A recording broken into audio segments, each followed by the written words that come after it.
Here's a little test on your powers of observation. Now, I want you to count how many times the players wearing white pass the basketball. There you go. Now, one, two. Now, count how many times.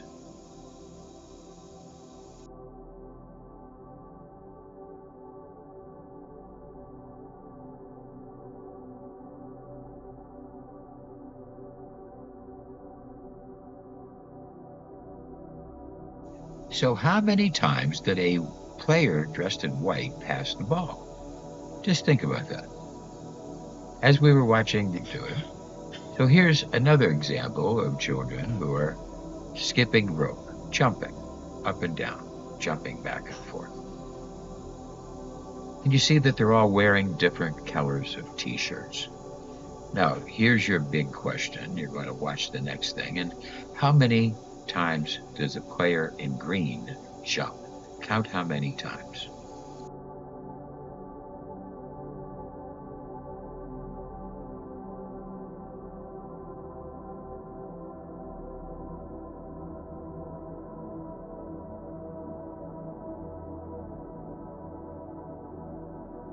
Now, these are tests of selective attention.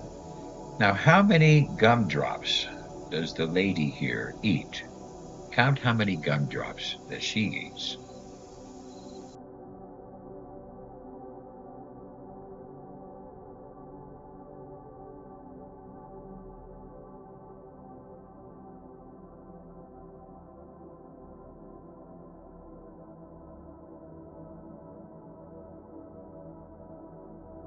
There's a famous study regarding attention where a man is asking directions from another man. Now, the man asking the directions is part of the plan. So you see, as the door goes by, the person asking the directions is different.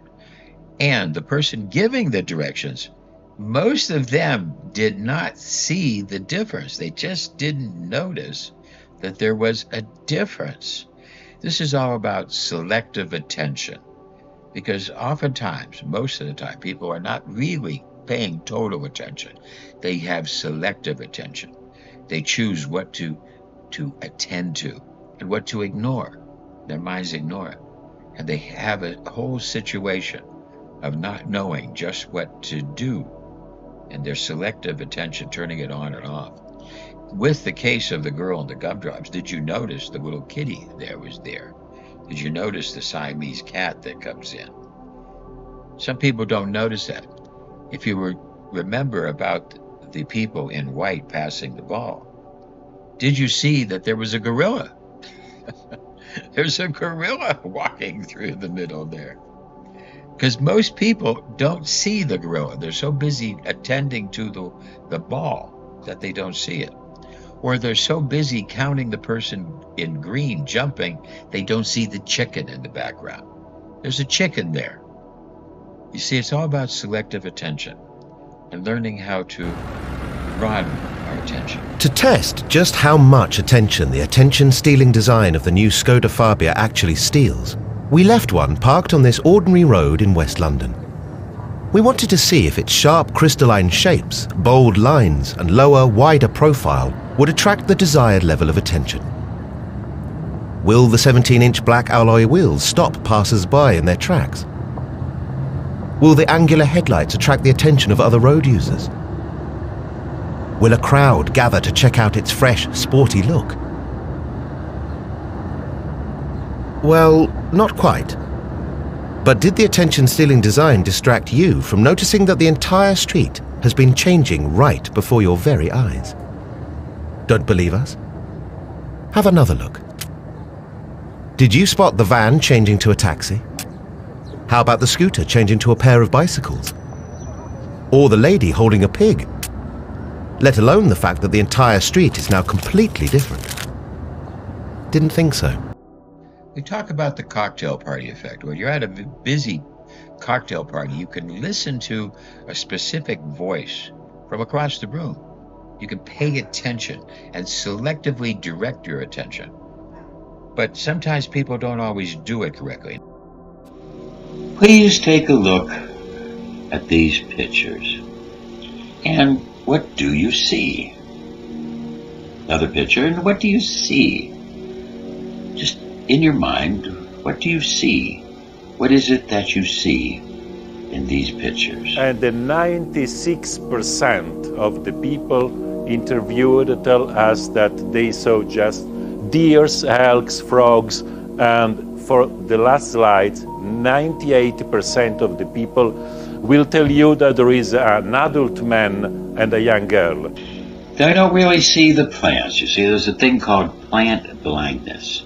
It's an inability to really see the plants. If you take another look, you're going to see that most of what's in this picture is plants. But yet the human mind doesn't really see it. We are programmed not to see the plants. The fact that 80% of the slides is made by plant, but our brain is filtering out all this stuff about plant. This is the planet of the plants. 99.7% of the biomass of the earth is made on plants. But yet, you see, we are become plant blind because we have to look for the food. You see, the plants are stationary. We have to look for movement. So oftentimes we really get confused and don't really see the plants. But what if the plants were all like this? What the hell? They call it Groot, a humanoid plant that's been traveling recently as 89P13's personal houseplant / muscle. It would be hard to be plant blind if the plants were like this. But even these kind of plants, they have a different type of communication. I am Groot.